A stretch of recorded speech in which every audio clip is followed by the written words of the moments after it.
শুভ সকাল বন্ধুরা, কেমন আছো সবাই? আশা করি সবাই সুস্থ আছো, ভালো আছো, আর ঈশ্বরের কৃপায় যে যেখানে আছো নিরাপদে আছো। একটা নতুন দিন, নতুন সকাল শুরু হয়ে গেল। আজকে হচ্ছে 1 জুলাই আর সোমবার, আর এখন বাজে ঠিক সকাল 9:12। তো আমি ফ্রেশ হয়ে নিচ্ছি। মিস্টার চ্যাটার্জিকে ডেকে দিলাম, ওনার স্কুল আছে, কিন্তু রিঙ্কু ভাত রান্না করেনি। মানে কি আর বলবো বলো বন্ধুরা, মানে কোনো কাজই করছে না।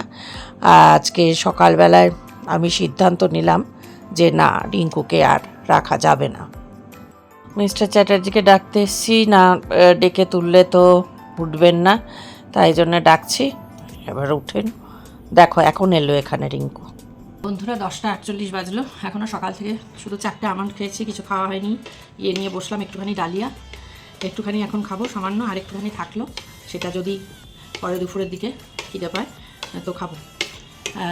তোমাদেরকে একটা কথা বলি, সেটা হচ্ছে অনেক দিন থেকে 1 এপ্রিল থেকে রিঙ্কু আছে। 1 এপ্রিল, 1 মে, 1 জুন, 3 মাস হয়ে গেছে।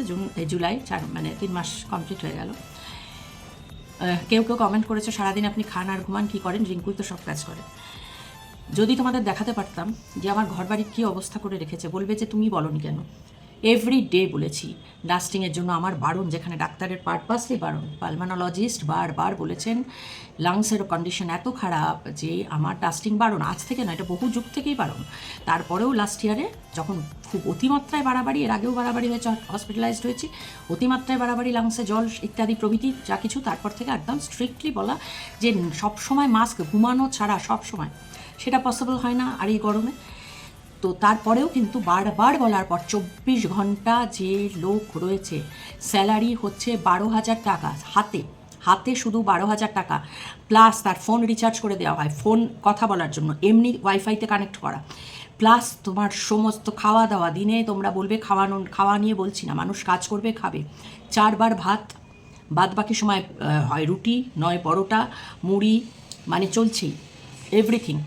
তেল থেকে, সাবান থেকে, জামা কাপড় থেকে, শ্যাম্পু থেকে, সমস্ত ইচ অ্যান্ড এভরি, সমস্ত কতটা কস্ট হয় বলো? 12,000 টাকা হাতে, আর বাদবাকি খাওয়া দাওয়া, তেল, সাবান, ফোন রিচার্জ থেকে শুরু করে বাদবাকি সমস্ত কিছু যা যা মানে করে, তাতে কত টাকা হয় জাস্ট তোমরা একবার বলো।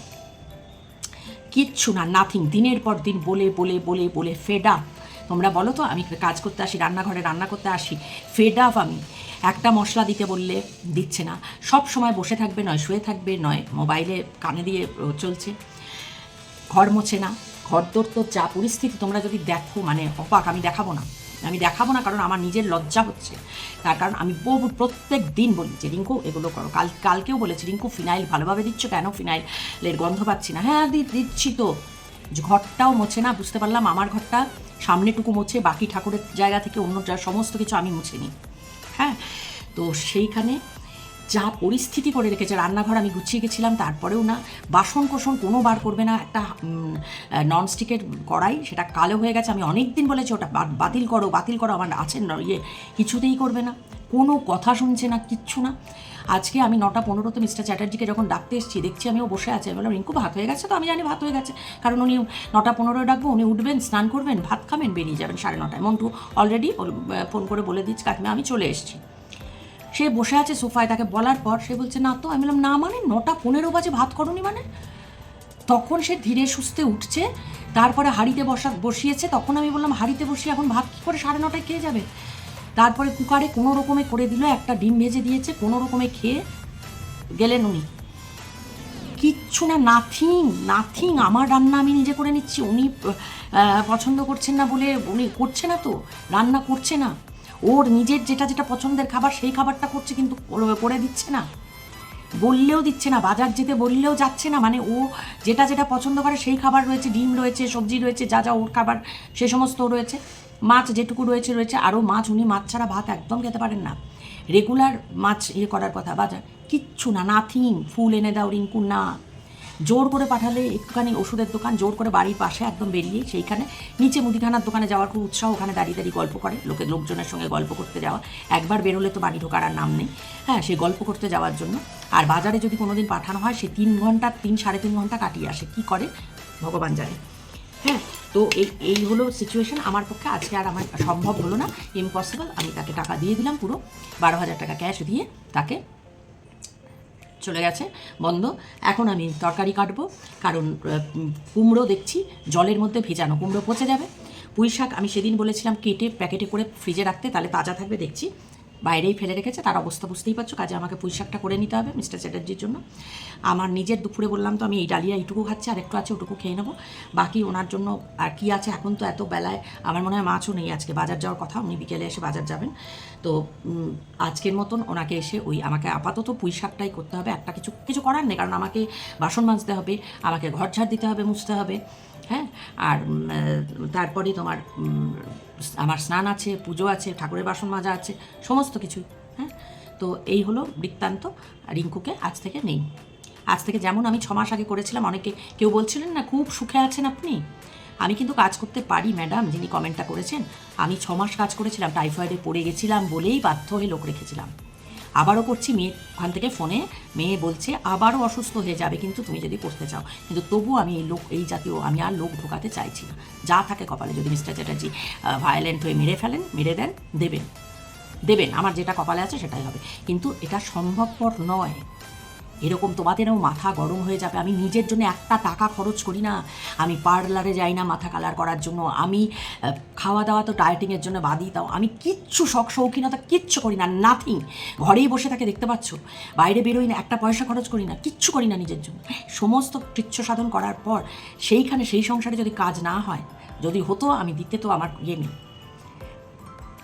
তো যাই হোক, হ্যাঁ এইটুকু তোমাদেরকে বললাম, আপডেট দিয়ে দিলাম। আর এগুলো বলে রাখাও দরকার ব্লগে, তার কারণ এরা তো আবার গিয়ে তো ওদের সঙ্গে হাত মেলাবে যে ছিল এখানে, বুঝতেই পারছো।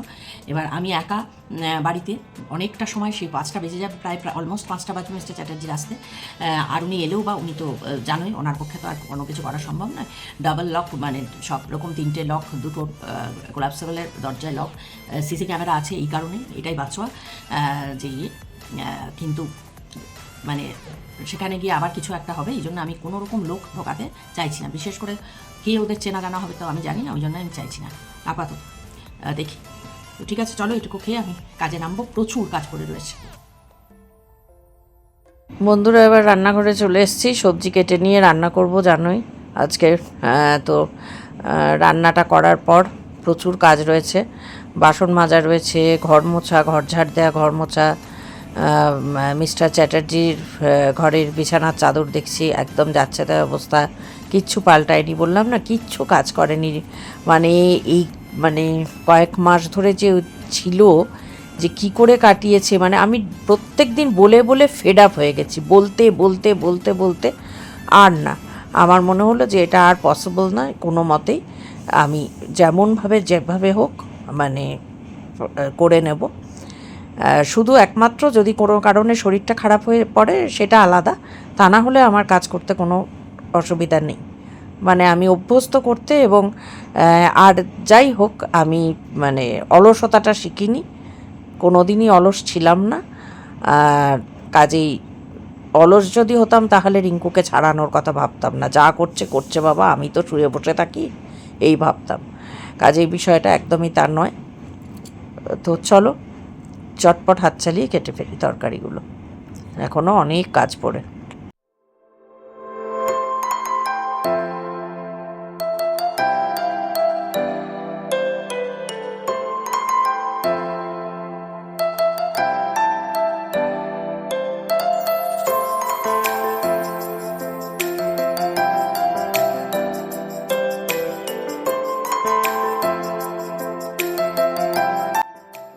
তরকারি কাটা হয়ে গেছে বন্ধুরা, এবার এলাম একটু বাসন মাজতে।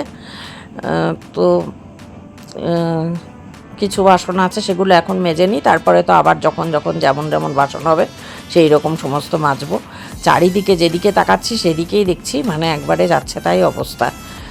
বললে কেউ বলবে যে কেন দেখোনি। আমি বিশেষ কারণবশত তো দেখেছো তোমরা যে বেশ কিছুদিন ঘরে আটকানো ছিলাম, বেরোতে পারিনি। তো মানুষকে বিশ্বাস করলে বা তাকে তো কাজ করতে আমি বলছি, ইনস্ট্রাকশান দেওয়ার পরও যদি সে কাজ না করে এতগুলো টাকা নিয়ে, তাহলে কি করব বলো।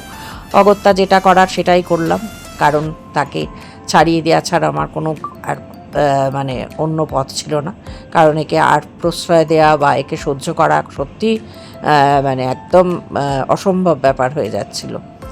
তো যাই হোক, চলো বাসনগুলো মেজে নিই, মেজে রান্না বসিয়ে দেবো, তারপরে রান্না বসিয়ে সেই ফাঁকে ফাঁকে ঘর ঝাড় দেবো, ঘর মুছবো।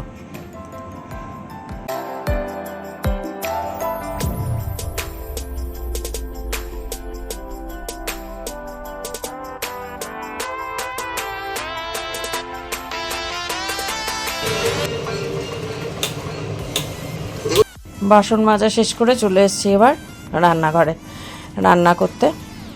যেদিকে তাকাচ্ছি সেদিকেই দেখছি এটা নেই, ওটা নেই, সেটা নেই। কালকে আবার আমাকে মুদিখানায় যেতে হবে। নিচেই অবশ্য দোকান, মানে কি আর বলবো, সত্যি আমারই দোষ, তাছাড়া আর কি বলবো।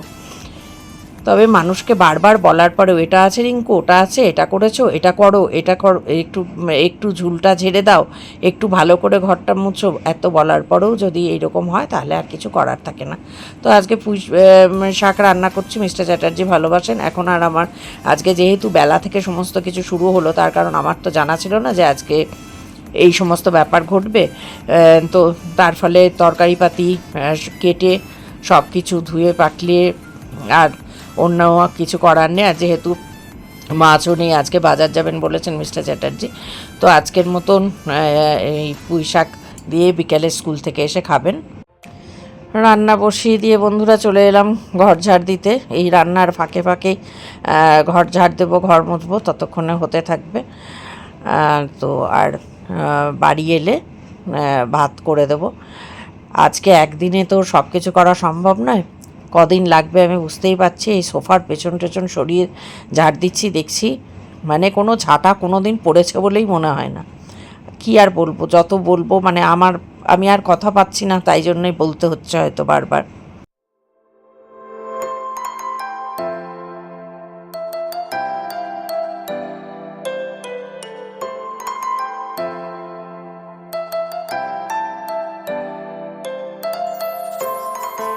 এক প্রস্ত ঘরদোর ঝাড় দিয়ে হাতটা ধুয়ে চলে এলাম।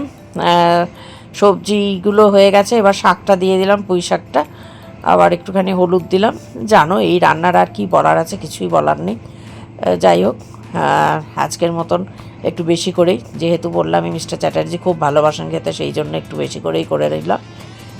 এটা দিয়ে ওনার আজকের হয়ে যাবে, আর কালকে কিছুটা থাকবে, সেটাও হবে।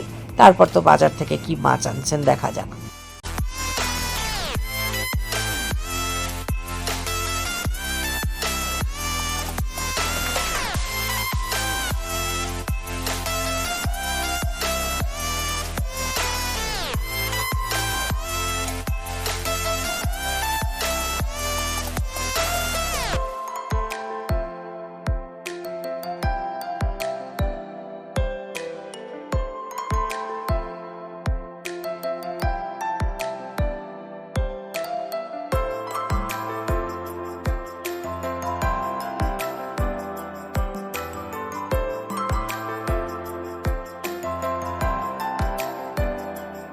মিস্টার চ্যাটার্জির ঘরে এসে দেখি কতবার বলেছি একটু চাদর পাল্টিয়ে দাও, বলেছে হ্যাঁ চাদর পাল্টিয়েছি।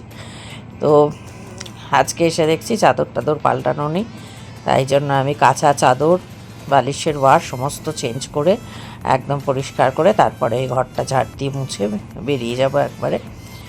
তো এই রান্নাটা হতে হতে এই সমস্ত কাজগুলো আমার ঝটপট করে হয়ে যাচ্ছে।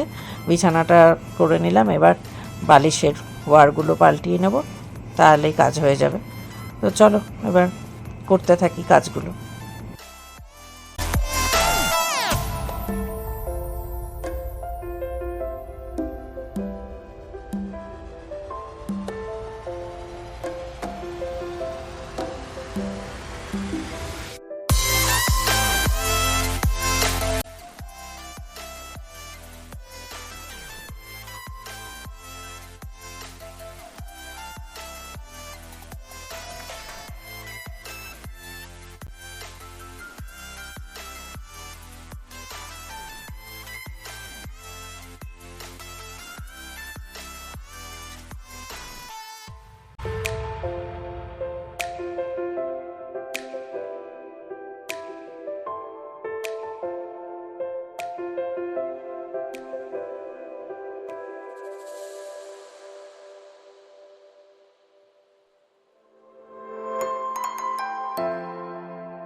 কাজ করতে করতে একদম ঘেমে নিয়ে জল হয়ে গেছি দেখো বন্ধুরা, একটুখানি তাই জন্য বসতে বাধ্য হলাম যে একটুখানি বসি, একটুখানি জল খাই, জল খেয়ে তারপরে আবার বাকি কাজে লাগি।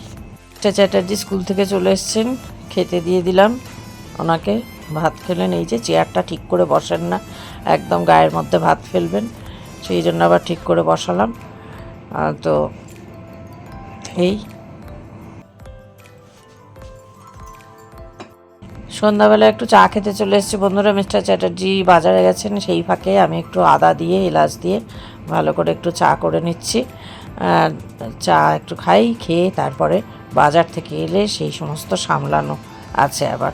চলো তাহলে চাটা খেয়ে নিই, চাটা ফুটতে থাকো, আবারও আসছি।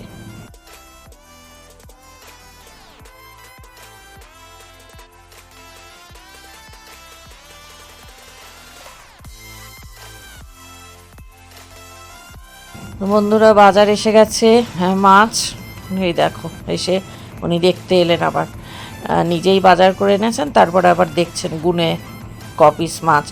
ইলিশ মাছ এনেছেন, কাতলা মাছ এনেছেন, মাছের ডিম এনেছেন, আর চিকেন এনেছেন। এখন বেশ কদিন চলবে, ইলিশ মাছ তো উনি খাবেন, তার কারণ ওনার প্রিয়, আর তাছাড়া আমি তো খাই না জানোই কাটার জন্য। তো এই মাছগুলো সমস্ত ধুয়ে তুলে দিই, রাত্রিবেলায় ওনাকে ইলিশ মাছ ভেজে দিতে হবে, সেই তেল দিয়ে ইলিশ মাছ ভাজা দিয়ে খাবেন। আর কালকে সকালেও একটা ভেজে দেবো, তারপরে বাড়ি এসে তখন নিরামিষ, কারণ মঙ্গলবার আমার নিরামিষ। ওইটা আমি বলি যে এই দুটো দিন একটু করতে, সকালে মাছ খেয়েই যাবেন, তারপরে আমি সব মোছামুছি করে তারপরে করব। যাই হোক, এই সমস্ত কাজগুলো আমার হয়ে গেলে একদিকে সমস্ত নিশ্চিন্ত। বন্ধুরা মিস্টার চ্যাটার্জির ফেভারিট এই মাছ, কাতলা মাছ, ডিম, মাছের ডিম, চিকেন, ইলিশ মাছ।